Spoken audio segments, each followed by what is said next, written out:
everybody, and welcome to today's webinar. My name is Melissa and I will be your host for today, and I'm a Scientific Training Officer in the training team at the EBI. So in today's webinar, we're going to hear from Rosanna, who's sitting just next to me, and she's going to talk to us about enzymes in UniProt. So good afternoon, everyone, and welcome to this webinar on enzyme in UniProt. So in this webinar, I'm going to do a practical walkthrough of the UniProt website for enzyme data. I will show you what type of information specific for enzyme you can find in the website, where to find it, and how to search for it. But first, I would like to give you a brief introduction on the UniProt website for those who don't know it very well.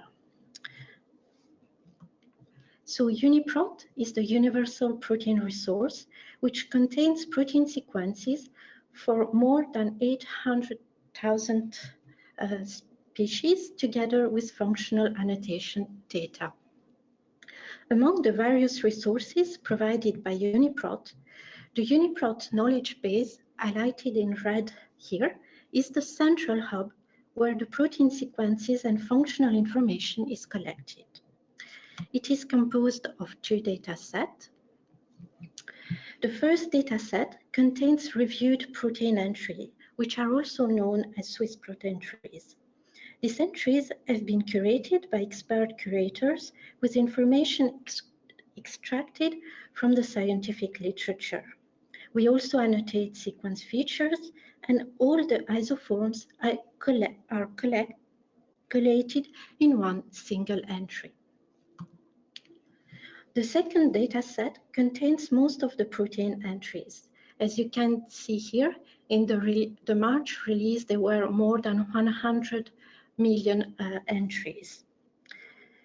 These entries are not reviewed yet, but they are automatically annotated using rule-based system.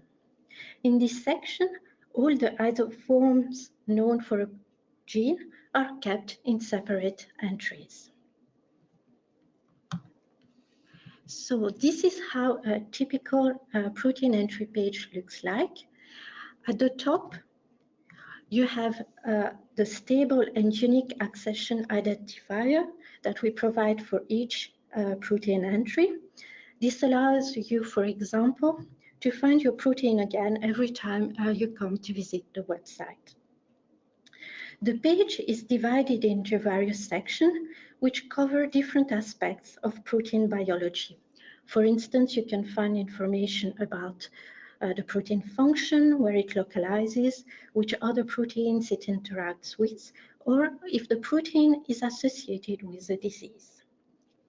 All these various topics can be directly accessed using the menu on the left side of the page.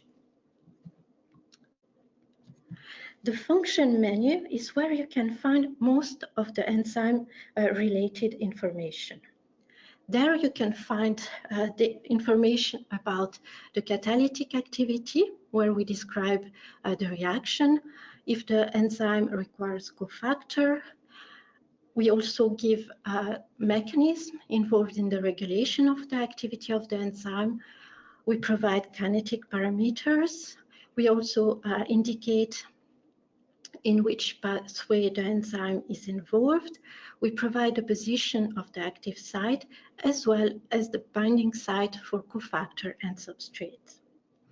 In the family and domain section, we also provide some information, especially about to which family the enzyme belongs to, and also we provide the position of the catalytic domain.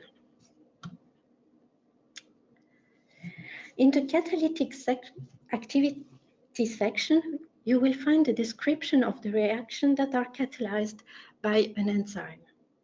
If an enzyme has multiple substrates, the best substrates are usually selected for the catalytic activity section, while the others are mentioned in the function comment. Normally, we only report physiological reaction. However, if an enzyme catalyzes the reaction that is implicated in drug metabolism or has a biotechnological importance, we provide the reaction in the catalytic activity section. For example, the transformation of mevastatin into the anti-hypercholesterolemia drug pravastatin by cytochrome P450 enzyme of Bacillus megatherium is annotated in the catalytic activity comment. This is an example of how the catalytic activity is displayed on the website. At the top, you have the description of the reaction with all the participants. And as you can see, all the participants are in blue, which means that they are clickable, and I will come to this feature later in the talk. Here we provide also yellow labels, which are you can find in all the pieces of information in a protein entry, and they provide a direct link to the source of the information. For example, here for this reaction, there are 3 publications where it has been experimentally characterized. Up to last year, the source for the description of the reaction was only provided by the enzyme commission number or EC number. The EC number is a 4-digit code which provides a classification and a description of enzyme reactions, with the first digit corresponding to one of the 7 enzyme classes.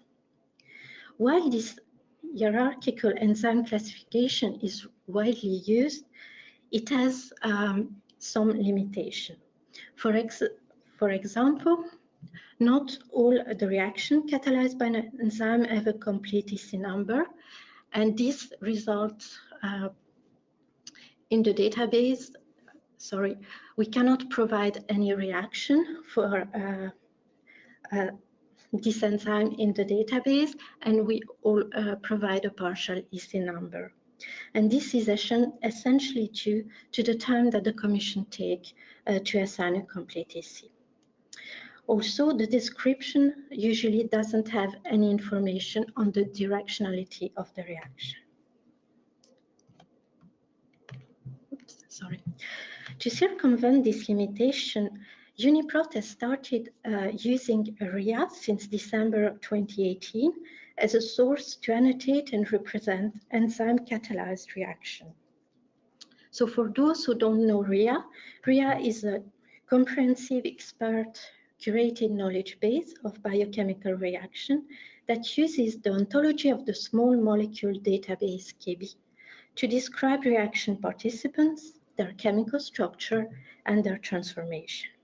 Importantly, Rhea provides also stable, unique identifiers for a reaction. The use of Rhea as a source for reaction in UniProt has resulted in a substantial improvement in the annotation of enzymatic reaction. For instance, it has expanded the annotation to enzyme reactions that are not covered by a complete EC number yet. For example, for alkaline ceramidase, beside the reaction provided by the complete EC number, now 11 additional reactions have now been added thanks to Rhea.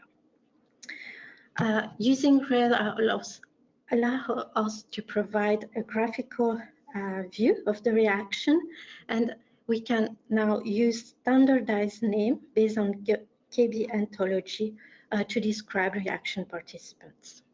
I have also to mention that all the reactions are chemically balanced at pH 7.3. And finally, it allows the display of the physiological direction of a reaction. For entries where there is no Rhea reaction that could be created to the complexity of the reaction, a text description corresponding to the complete EC number is used.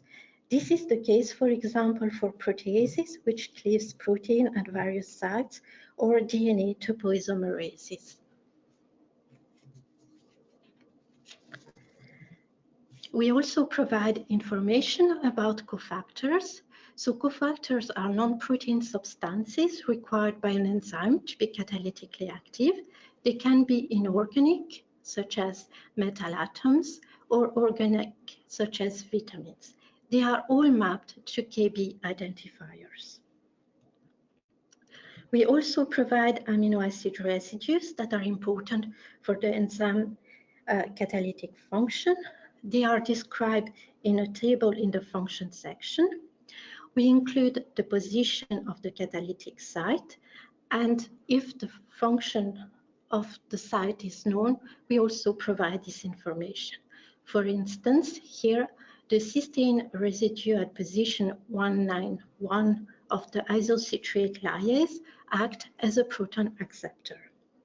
And we also provide cofactor and substrate binding site, and most of this information is usually based on 3D structure information. In the biophysicochemical properties section, we annotate reaction kinetic data, such as the Michaelis-Menten constant, or Km, and the maximal velocity, only for physiological substrates. We also provide information about the optimum pH and temperature for enzyme activity. In the activity regulation section, we describe the components that modulate enzymatic activity at the protein level. This can be natural or synthetic products, including inhibitors. They can be allosteric modification or post-translational modification, like, for instance, phosphorylation. We also provide additional information in the function comment. For example, for kinases, we provide only a general reaction in the catalytic activity section, and we add their specific substrate in the function comment. We also provide some context for when the enzyme is active. To complement the activity regulation section, we also provide the position and the type of post-translational modification in a table format. In the pathway section, we describe all the metabolic pathways that are associated with an enzyme. And finally, we also add enzyme-related keywords and GO term. If you are interested in viewing sequence feature of an enzyme, UniProt provides a tool called the Feature Viewer, which can be accessed from the menu on the top left of the protein page. There, you can see the active sites, for example, in the context of the sequence, and if available, also in the context of the 3D structure. So far I have shown you what enzyme-related information UniProt provides and where to find it. And now in the next couple of slides, I will show you how this information can be searched. There are two ways to query UniProtKB for enzyme-related information. The first one is to use the advanced search, and the second one is to use the enzyme entry page as a starting point. So let's start with the advanced search. You can access the advanced search from the search bar at the top of the home page and at the top of any other UniProt pages. If you click on the All button, a drop-down menu appears with all the various fields found in a protein entry that you can specifically search. If you are stuck, you can use the help to find which fields you can search. An important feature of the advanced search is that you can build complex queries by combining multiple fields using the plus button and Boolean operators. Once you're happy with your query, you can then launch the search. To show you how this works in practice, Let's say that I'm interested in finding specific reaction participant. So this information, as I showed you before, is found in the catalytic section of the protein. Therefore, I select catalytic activity field in the drop-down menu.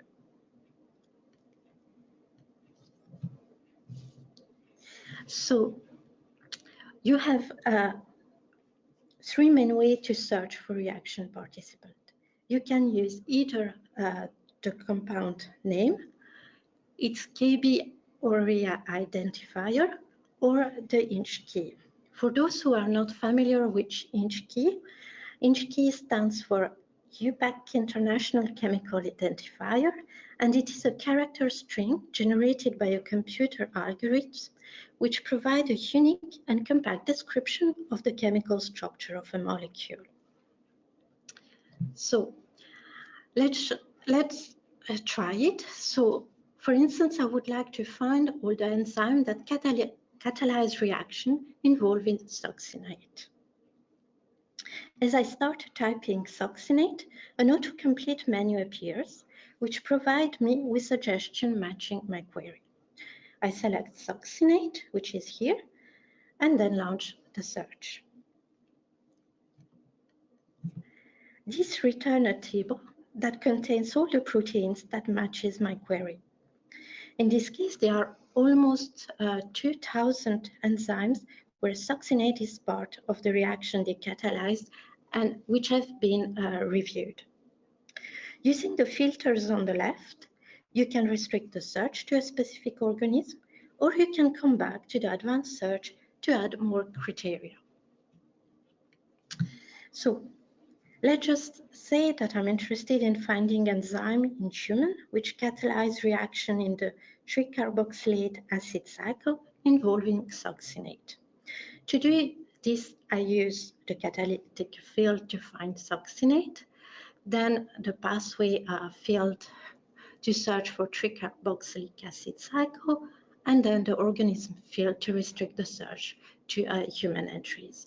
And I also use the field review because I only want proteins that have been characterized by a curator.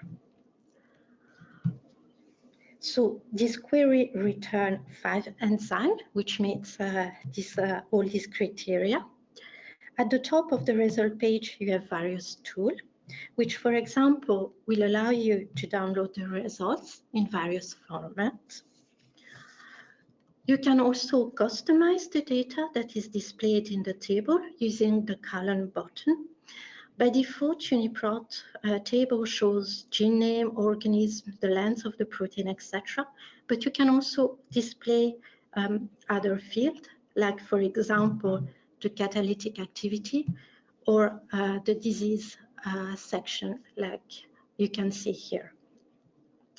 Finally, we also provide an URL for the results that you can use to share your data.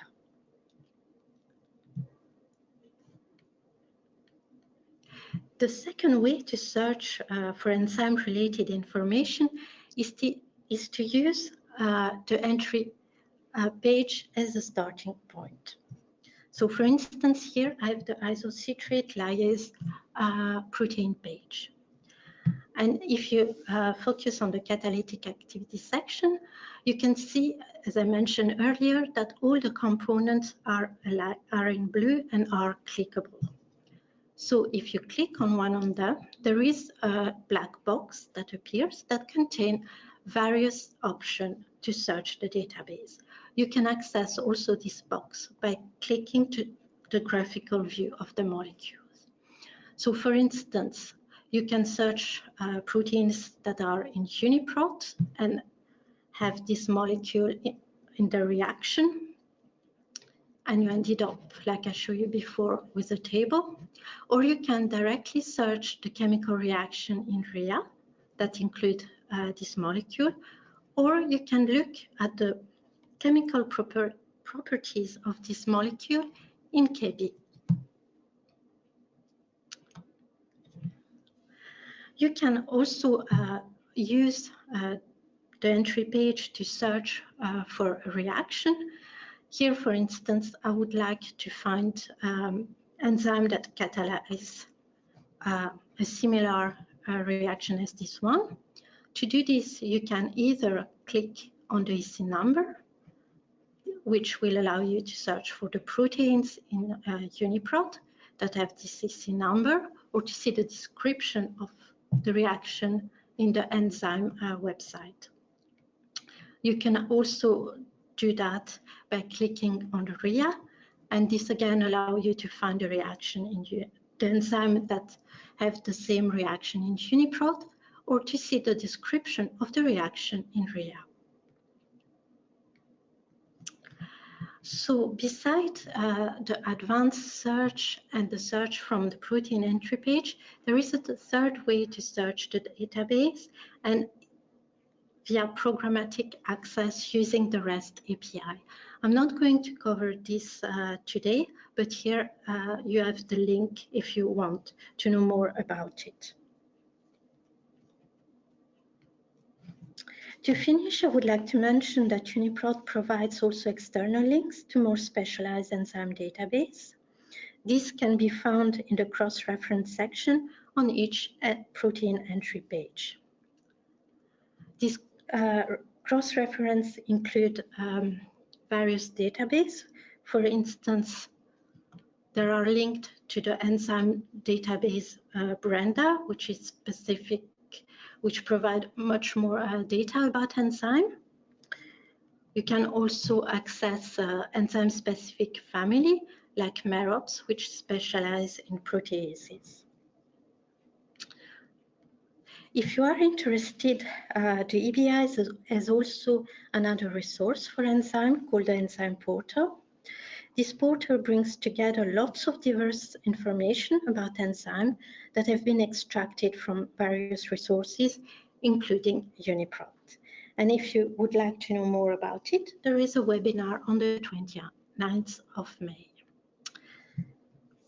So I hope this overview on how to find enzyme data in UniProt has been useful. You can find additional help on the UniProt website in the help pages. And here I have listed some of the pages that are related to the topics that I have covered today. If you would like to know more about other UniProt functionalities, you can use the online training or look at our YouTube videos. After the end of the webinar, we will stay online for a few minutes to answer your question that you can type in the chat box. Otherwise, don't hesitate to contact us at help@uniprot.org. And just to finish, UniProt is a collaboration between EMBL-EBI in the UK, the Protein Information Resource in the US, and the Swiss Institute of Bioinformatics in Switzerland. And we are funded through the NIH, EMBL, and the Swiss Confederation funding bodies. Thank you for listening. Thank you, Rossana. We do have time for questions. You can write those into the chat box on your screen.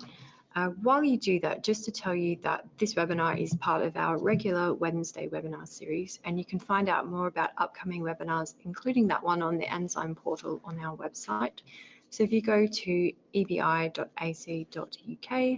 you can click through to the training part, and the tab on webinars will get you all the information on that. So we'll just give you a moment to write any questions into the chat box, and then we'll do our best to answer them. Go. I hope you can hear me. There is a question about finding protein classes for cell wall degrading enzymes.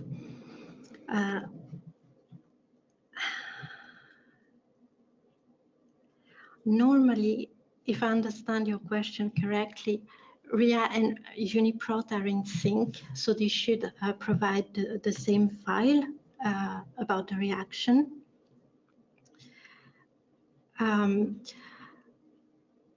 If you would like a more detailed answer to your question, it's probably better that you contact us directly at help@uniprot.org. There is another question about the reviewed enzyme and how rapidly new publications are integrated. So if you contact us directly to add a publication, usually in about 2-3 months, you should be able to see it due to the release, the 4-week release that we do for UniProt. But although the paper won't be curated, it can also be associated with the entry as well. There is a question about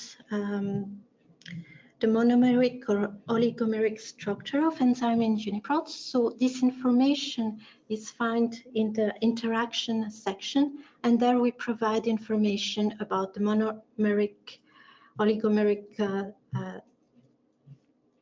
state of an enzyme, and also interaction with other protein, and we provide external link to Intact or the complex portal as well. There is a question about new species. So we import new species mainly when we import the genome of new species through ENA or Ensemble when they are available, and this is done with each release.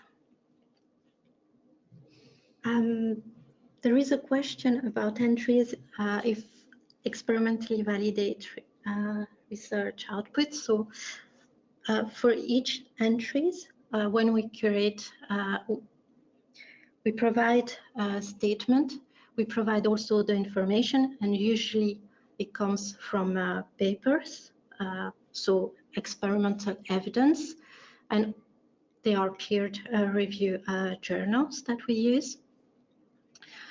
For sequence, sometimes we provide the source of information is through computer-based analysis of the sequence, and also between ortholog we propagate the information as well. So there is a question about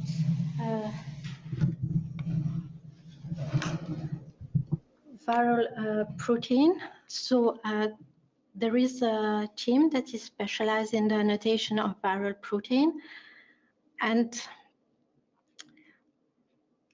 there are a lot of viral protein that have been manually curated, and if you use the organism field in the advanced search, you can search for viruses, and you can see all the viral protein that have been manually reviewed as well. Okay, so there don't seem to be any further questions this afternoon, so we will wrap up the webinar there.